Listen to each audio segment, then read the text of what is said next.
जिंदगी बोझ बन गई है, मतलब कुछ ऐसा एकत्रित कर लिया है जो आपके काम का नहीं है। हम सब यही तो करते हैं, पहले ध्यान नहीं देते, सब ढोते जाते हैं और फिर एक दिन देखते हैं कचरे का ढेर लग गया हमारे ऊपर। बोझ है इतना तो मालूम हो गया, अब ये मालूम करना है कि बोझ किसका है। असफल रिश्तों का, असफल प्यार का, असफल करियर का या असफल दृष्टिकोण का। कोई दूसरा आपके लिए कुछ नहीं कर सकता, आपको खुद खड़ा होना होगा अपने लिए। बोझ है जिंदगी का, मन बेजान सा है, कोई रस नहीं। इससे ये तो मालूम हो गया कि आप में जीने की ललक नहीं बची। सबसे पहले अपने जीवन का मूल्य समझो, बीते हुए समय को विदा करो, उसके लिए पछताना बंद करो। हर दिन को महत्व दो, उसका उपयोग करो। अगर दिन अच्छा होगा तो ज़िंदगी अपने आप ही बेहतरीन हो जाएगी। हम सब ज़िंदगी के बारे में तो बहुत सोचते हैं, लेकिन एक दिन का कोई महत्व नहीं है हमारे लिए।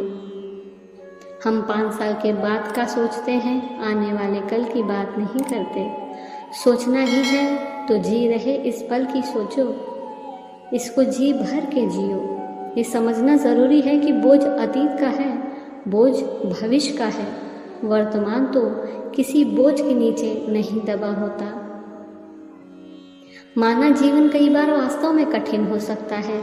ऐसा समय भी आता है जब आपको लगता है कि आप हारने की लकीर पर हैं। ऐसा समय जब आपको लगता है कि आप बस एक निराशा से दूसरी निराशा में जा रहे हैं।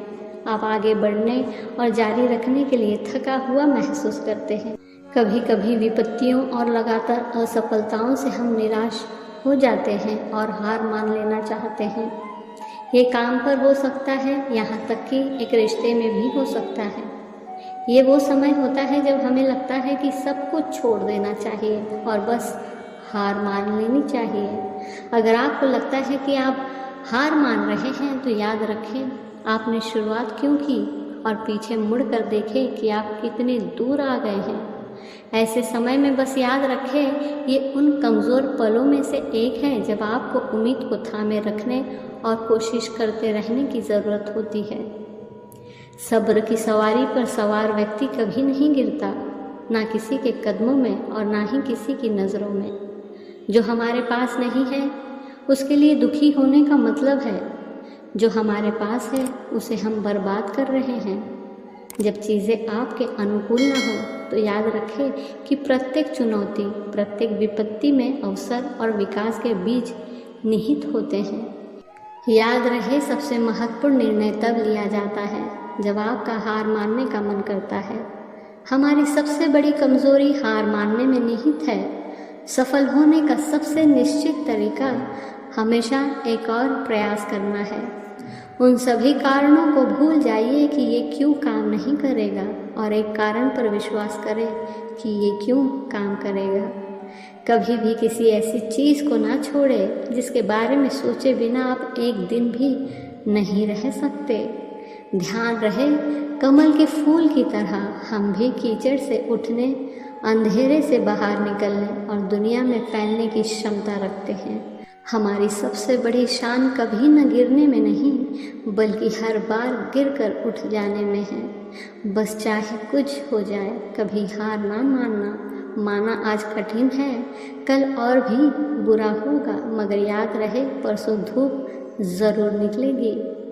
इसलिए जब भी आपका हार मानने का मन करे उन सभी लोगों के बारे में सोचें जो आपको असफल होते देखने का इंतज़ार कर रहे हैं। ध्यान रहे जब भी इंसान का बुरा वक्त आता है तब लोग उसका हाथ नहीं उसकी गलतियां पकड़ते हैं, क्योंकि लोग किसी के बारे में अच्छा सुनने पर संदेह करते हैं लेकिन बुरा सुनने पर तुरंत विश्वास कर लेते हैं। ये अलग बात है कि किसी को बुरा बनाकर अच्छा बनने वाला व्यक्ति ये नहीं जानता कि समय एक ऐसा आईना है जो सबसे चालाक व्यक्ति का भी नकाब उतार देता है। कभी कभी आपको लोगों से हार माननी पड़ती है, इसलिए नहीं कि आपको परवाह नहीं है बल्कि इसलिए कि उन्हें परवाह नहीं है। ध्यान रहे परमात्मा ने आपको सबसे अलग बनाया है, इसलिए दूसरों के जैसा बनकर अपना अस्तित्व को नष्ट ना करें। धन्यवाद।